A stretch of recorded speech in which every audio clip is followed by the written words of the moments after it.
Hi friends, ఈరోజు ములక్కాడ జీడిపప్పు పచ్చిరొయ్యలు కర్రీ బటర్ వేసి పప్పు ఆకుకూర కమ్మటి నెయ్యి మేగడ పెరుగు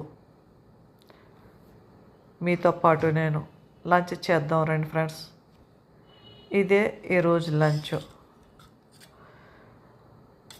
కర్రీ ఉడికేటప్పుడు ఒక స్పూను వెన్న వేసి చూడండి, టేస్ట్ చాలా బాగుంటుంది. అయితే కర్రీ బాగా దగ్గరికి ఎగరబెట్టాలి, అప్పుడే టేస్ట్ వస్తుంది. పలుచగా నీరుగా ఉంటే బాగుండదు. ఏ కర్రీ అయినా వెన్న వేసి బాగా దగ్గరికి వండి చూడండి, టేస్ట్ మాత్రం సూపర్. ఇంకా వదలలేరు. ప్రతి కూరలో మీరే వేస్తారు వెన్న.